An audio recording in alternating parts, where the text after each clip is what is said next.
김성환의 행가 시사평론가 김성환 씨 나오셨습니다. 어서 오십시오. 네, 안녕하세요. 계란을 드시긴 드세요, 요새? 그러네요. 거의 못 먹었네요. 그러니까 식당에서는 정말 이제 사라진 것 같고요. 네, 집에서도 요즘 안 먹었다. 집에서도 애들만 주죠. 네, 그렇죠. 어른들 아까워서 어른 못 주고. 이게 상황이 굉장히 심각한데 앞에서 인터뷰 우리가 2명 했습니다만 네. 뾰족한 답이 없다는 게 문제예요. 뾰족한 그렇죠. 답이. 네. 연말까지 이 상황이 지속될 거라고 하니까 정말 초기 대응, 초기에 진화 못한 게 한이 될 것 같습니다. 왜 항상 이러는지 모르겠습니다. 참 그렇고. 이재용 삼성전자 부회장. 어떻게 구속영장을 청구될까요? 이거 자꾸 이런 거 물어보시는 분들 많던데요. 네. 저는 청구할 거라고 봅니다. 그렇게 보세요. 제가 이 산을 넘지 않으면 다른 수사를 하기 어렵습니다. 신문들을 쫙 봤거든요. 네. 근데 이제 두 가지로 갈려요. 하나는 법리적으로 기각 가능성이 있기 때문에 네. 이게 실제로 상당히 고민이 크다. 네. 그래서 이게 청구했다가 기각당하면 그 타격이 워낙 크기 때문에 못할 수도 있다라는 쪽과 명분 쌓으려고 하루 끈 것뿐이다. 그러니까 원래는 어제 하게 됐잖아요. 근데 명분 쌓으려 우리가 고민이 크다는 걸 보여주기 위해서 시간 끈 것뿐이지 결국은 구속영장 청구하는 것으로 방침 정했다. 두 가지가 갈리더라고요. 저는 이번 기회에 정경유착의 고리를 끊기 위해서라도 반드시 구속영장을 청구해야 된다고 청구가 봅니다. 중요한 게 아니라 근데 그게 돼야 되는 거잖아요. 네, 뭐 그거는 그 다음에 또 맡길 일이지만 보겠습니다. 오늘 어떤 결론이 나올지 또 여러분 어떻게 생각하시는지 문자 보내주시고요. 그 사이에 우리는 행간 가죠. 뭐 정치 얘기를 안 할 수가 없겠죠. 네. 이 새해 들어서 대선 시계가 굉장히 빨라지면서 대권 잠룡들이 아주 바빠졌습니다. 이 지지율을 끌어올리려고 지금 사활을 걸고 있는 상황인데요. 이 지지율을 올리는 방법 1위는 아무래도 존재감 드러내기겠죠. 그렇죠. 이 선명한 발언 쏟아내고 강성 발언 쏟아내는 건데요. 있습니다. 가장 성공한 케이스가 이재명 성남시장이겠죠. 예. 그리고 또 하나. 친서민 행보, 서민 속으로 파고 들어가는 일인데요. 그런데 이게 자칫하면 쇼로 비춰질 우려가 있습니다. 맞아요. 이 잠룡들의 서민 코스프레, 이 뉴스의 행간을 좀 살펴볼까 합니다. 그러니까 잠룡들 서민 행보 좋죠. 좋은데 이게 척으로 비춰지면 이게 코스프레다. 어려워요. 이렇게 되면 안 하니만 못한 상황이 되는데. 이게 가장 대표적인 게 너나 할 것 없이 이 팽목항 가는 거라고 할 수 있겠죠. 가는 자체야 좋은 거죠. 뭐 말릴 일은 아니죠. 네. 하지만 그렇다면 세월호 유가족들의 애환도 살피고 세월호 진상규명에도 함께 앞장서야겠죠. 그렇죠. 이거 안 하고 팽목항만 가는 건 별로 의미가 없어 보이고요. 쇼라고 비춰질 수 있고요. 이 정치인들이 장애인 시설 가는 것도 이 대표적인 서민 코스프레 중에 하나입니다. 사실은 이 장애인 시설 갔다가 구설에 올랐던 정치인들 꽤 많거든요. 많아요. 이 지난 2011년이었었죠. 서울시장 보궐선거 예비 후보로 나섰던 나경원 의원이 취재진이 보는 앞에서 장애 아동을 알몸 목욕시켰다가 엄청난 반발을 샀었죠. 그때 인권위에 진정이 들어갔는데요.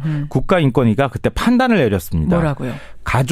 가정 및 복지시설 등이 구성원을 정당한 사유 없이 장애인의 의사에 반해 장애인의 외모 또는 신체를 공개해서는 안 된다. 장애인의 외모 또는 신체를 공개해서는 안 된다. 네. 만약에 의사표현을 못하는 사람이라면 함부로 해서도 안 되는 거죠. 지침을 줬네요. 국가인권위가. 그런데 어제 반기문 전 유엔 사무총장이 음성 꽃동네를 방문을 했죠. 사진 한 장이 이게 엄청난 논란이 하루 종일 엄청난 화제가 됐습니다. 네. 요양 중이던 중증 노인에게 죽을 떠먹이는 장면이 보도가 됐는데요. 그렇죠. 왜 턱받이를 환자가 아니라 이 반 전 총장 본인이 했느냐. 잠깐만요. 이거는 이제 사진 못 보신 분이 계실지도 몰라요. 제가 잠깐 설명을 드릴게요. 그러니까 한 할머님 한 분이 반듯하게 누워 계세요. 반듯하게 누워 계시고. 네, 맞아요. 거기에다가 이제 반기문 전 총장이 죽을 떠먹여 주는 건데 미음 같은 거죠. 떠먹여 주는 건데 앞에 턱받이인지 앞치마인지 뭐 하여튼 애매한 뭔가를 목에다 찼어요. 그러니까 사람들이 아니 왜 턱받이는 본인이 하고 계시고. 그렇죠. 원래 환자한테 해줘야 되는 거 아니냐. 그리고 뭐 이런 얘기 있었죠. 할머니가 반듯하게 누워있는 사람한테 저렇게 저걸 먹이면 목에 걸리면 어떡하냐. 이 두 가지가 엄청난 논란이었던 거죠. 그리고 또 하나 이제 덧붙이자면 중증 장애인 인격이 있는데 그 얼굴을 공개하면 어떡하느냐. 이제 이런 얘기까지 있었는데요.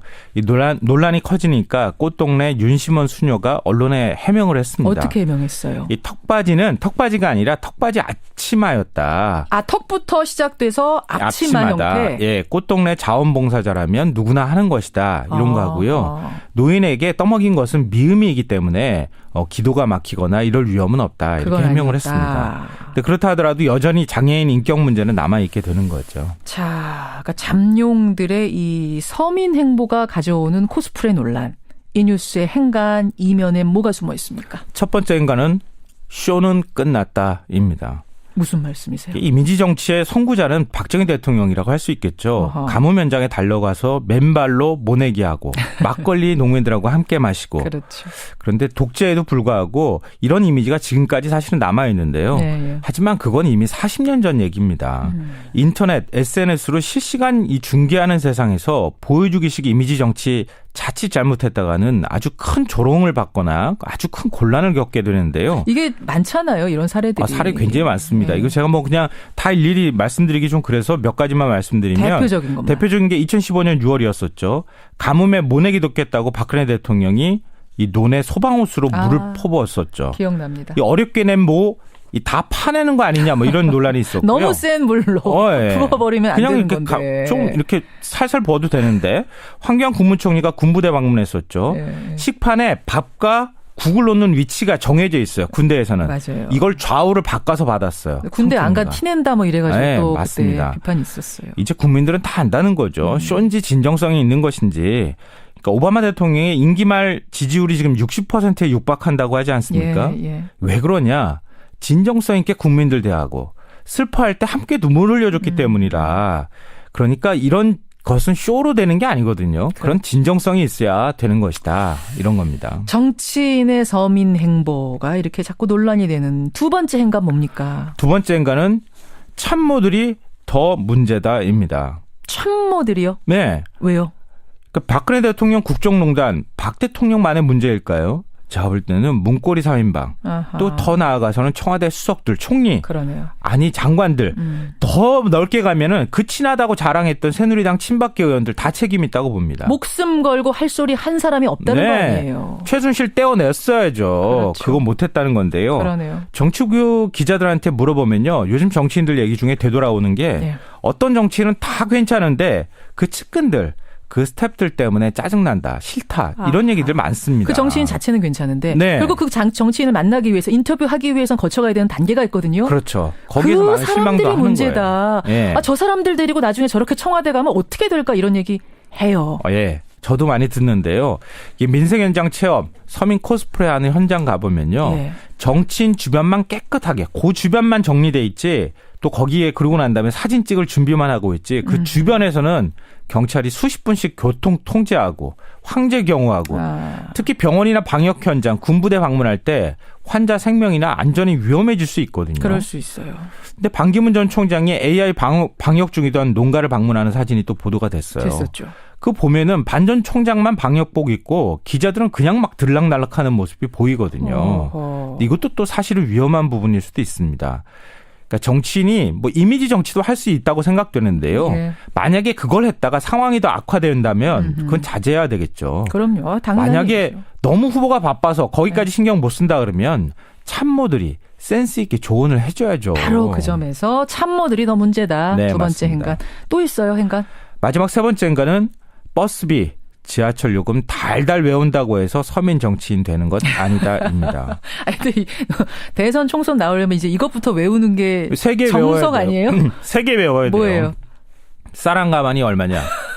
버스비, 지하철 요금 얼마냐? 맞아. 최저임금은 얼마냐? 최저임금 얼마냐? 한때 뭐 옥탑방 몰랐다 그래서 논란이 되기도 했는데요. 그렇죠, 이것 그렇죠. 외운다고 달달 외운다고 되는 건 또 아니거든요. 그럼요. 그러니까 정치인들은 서민 눈물 닦아줄 정책이 필요하다는 거를 오히려 더 잘 알아야 된다. 서민들을 위해 눈물을 흘리는 정치인이 필요하다. 가서 그냥 얼굴만 들이밀고 저 이런 거 하는 사람입니다라고 해서 되는 것은 아니다. 이런 생각이 듭니다. 오늘의 행간 김성환 씨 수고하셨습니다. 네, 고맙습니다.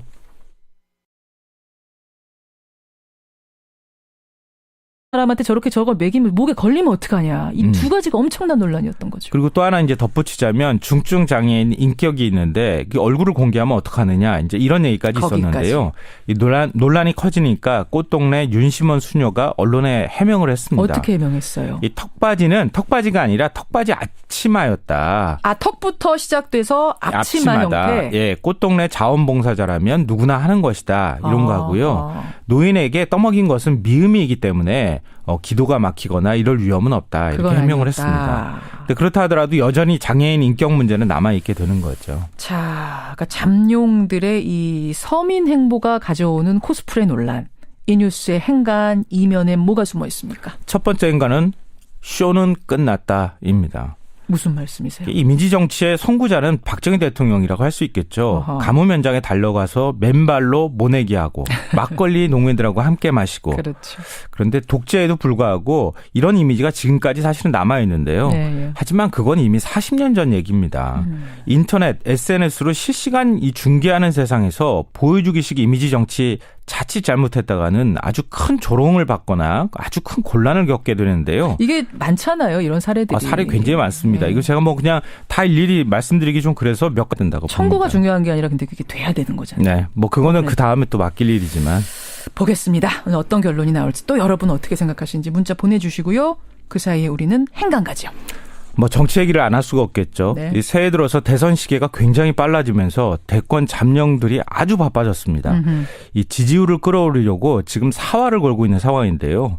이 지지율을 올리는 방법 1위는 아무래도 존재감 드러내기겠죠. 그렇죠. 이 선명한 발언 쏟아내고 강성 발언 쏟아내는 건데요. 있습니다. 가장 성공한 케이스가 이재명 성남시장이겠죠. 예. 그리고 또 하나. 친서민 행보, 서민 속으로 파고 들어가는 일인데요.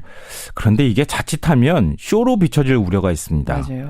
이 잠룡들의 서민 코스프레, 이 뉴스의 행간을 좀 살펴볼까 합니다. 그러니까 잠룡들 서민 행보 좋죠. 좋은데 이게 척으로 비춰지면 이게 코스프레다. 어려워요. 이렇게 되면 안 하니만 못한 상황이 되는데. 이게 가장 대표적인 게 너나 할 것 없이 이 팽목항 가는 거라고 할 수 있겠죠. 가는 자체야 좋은 거죠. 뭐 말릴 일은 아니죠. 네. 하지만 그렇다면 세월호 유가족들의 애환도 살피고 세월호 진상규명에도 함께 앞장서야겠죠. 그렇죠. 이거 안 하고 팽목항만 가는 건 별로 의미가 없어 보이고요. 쇼라고 비춰질 수 있고요. 이 정치인들이 장애인 시설 가는 것도 이 대표적인 서민 코스프레 중에 하나입니다. 사실은 이 장애인 시설 갔다가 구설에 올랐던 정치인들 꽤 많거든요. 많아요. 김성환의 행간 시사평론가 김성환 씨 나오셨습니다. 어서 오십시오. 네, 안녕하세요. 계란을 드시긴 드세요, 요새? 그러네요. 거의 못 먹었네요. 그러니까 식당에서는 정말 이제 사라진 것 같고요. 네, 밑반찬도. 집에서도 요즘 안 먹었다. 집에서도 애들만 드네요. 주죠. 네, 그렇죠. 어른들 아까워서 어른 못 주고. 이게 상황이 굉장히 심각한데 앞에서 인터뷰 우리가 2명 했습니다만 네. 뾰족한 답이 없다는 게 문제예요. 뾰족한 그렇죠. 답이. 네. 연말까지 이 상황이 지속될 거라고 하니까 정말 초기 대응, 초기에 진화 못한 게 한이 될 것 같습니다. 왜 항상 이러는지 모르겠습니다. 참 그렇고. 이재용 삼성전자 부회장. 어떻게 구속영장을 청구될까요? 이거 자꾸 이런 거 물어보시는 분들 많던데요. 네. 저는 청구할 거라고 봅니다. 그렇게 보세요. 제가 이 산을 오늘 아침 넘지 않으면 다른 수사를 하기 어렵습니다. 신문들을 쫙 봤거든요. 네. 근데 이제 두 가지로 갈려요. 하나는 법리적으로 기각 가능성이 있기 때문에 네. 이게 실제로 상당히 고민이 크다. 네. 그래서 이게 청구했다가 기각당하면 그 타격이 워낙 크기 때문에 못할 수도 있다라는 쪽과 명분 쌓으려고 하루 끈 것뿐이다. 그러니까 원래는 어제 하기로 했잖아요. 네. 근데 명분 쌓으려 우리가 고민이 크다는 걸 보여주기 위해서 시간 끈 것뿐이지 결국은 구속영장 청구하는 것으로 방침 정했다. 두 가지가 갈리더라고요. 저는 이번 기회에 정경유착의 고리를 끊기 위해서라도 반드시 구속영장을 청구해야지만 말씀드리면 대표적인 게 2015년 6월이었었죠. 가뭄에 모내기 돕겠다고 박근혜 대통령이 이 논에 소방호수로 물을 퍼부었었죠. 기억납니다. 이 어렵게 낸 다 파내는 거 아니냐 뭐 이런 논란이 있었고요. 너무 센 물로 부어버리면 안 그냥 되는 이렇게 건데. 좀 이렇게 살살 부어도 되는데 황교안 국무총리가 군부대 방문했었죠. 네. 식판에 밥과 국을 놓는 위치가 정해져 있어요. 군대에서는. 맞아요. 이걸 좌우를 바꿔서 받았어요. 군대 안 가 티낸다 뭐 이래가지고 네, 또 맞습니다. 그때 비판이 있었어요. 이제 국민들은 다 안다는 거죠. 쇼인지 진정성이 있는 것인지. 그러니까 오바마 대통령의 임기 말 지지율이 지금 60%에 육박한다고 하지 않습니까? 예. 왜 그러냐. 진정성 있게 국민들 대하고 슬퍼할 때 함께 눈물을 흘려줬기 때문이라. 그러니까 이런 것은 쇼로 되는 게 아니거든요. 그런 진정성이 있어야 되는 것이다. 이런 겁니다. 정치인의 서민 행보가 이렇게 자꾸 논란이 되는 두 번째 행간 뭡니까? 두 번째 행간은 참모들이 더 문제다입니다. 참모들이요? 네. 왜요? 그러니까 박근혜 대통령 국정농단 박 대통령만의 문제일까요? 제가 볼 때는 문고리 3인방 또 더 나아가서는 청와대 수석들 총리 그러네요. 아니 장관들 더 넓게 가면은 그 친하다고 자랑했던 새누리당 친박계 의원들 다 책임 있다고 봅니다. 목숨 걸고 할 소리 한 사람이 없다는 거예요. 이 지난 2011년이었었죠. 서울시장 보궐선거 예비 후보로 나섰던 나경원 의원이 취재진이 보는 앞에서 장애 아동을 알몸 목욕시켰다가 엄청난 반발을 샀었죠. 그때 인권위에 진정이 들어갔는데요. 국가인권위가 그때 판단을 내렸습니다. 뭐라고요? 가족, 가정 및 복지시설 등이 구성원을 정당한 사유 없이 장애인의 의사에 반해 장애인의 외모 또는 신체를 공개해서는 안 된다. 아, 장애인의 외모 또는 신체를 공개해서는 안 된다. 네. 만약에 의사 표현을 못하는 사람이라면 함부로 해서도 안 되는 거죠. 지침을 줬네요. 네. 국가인권위가. 그런데 어제 반기문 전 유엔 사무총장이 음성 꽃동네를 방문을 했죠. 사진 한 장이 이게 엄청난 논란이 하루 종일 됐습니다. 엄청난 화제가 됐습니다. 네. 이 요양 중이던 중증 노인에게 죽을 떠먹이는 장면이 보도가 됐는데요. 그렇죠. 이 왜 턱받이를 환자가 아니라 이 반 전 총장 본인이 했느냐. 잠깐만요. 이거는 이제 사진 못 보신 분이 계실지도 몰라요. 네. 제가 잠깐 설명을 드릴게요. 그러니까 한 할머님 한 분이 반듯하게 누워 계세요. 네. 반듯하게 누워 계시고. 네, 맞아요. 거기에다가 이제 반기문 전 총장이 죽을 떠먹여 주는 건데 미음 같은 네. 거죠. 예, 떠먹여 주는 건데 앞에 턱받이인지 앞치마인지 뭐 하여튼 애매한 뭔가를 목에다 찼어요. 네. 그러니까 사람들이 아니 왜 턱받이는 본인이 하고 계시고. 그렇죠. 원래 환자한테 해줘야 되는 거 아니냐. 그리고 뭐 이런 얘기 있었죠. 할머니가 반듯하게 누워 있는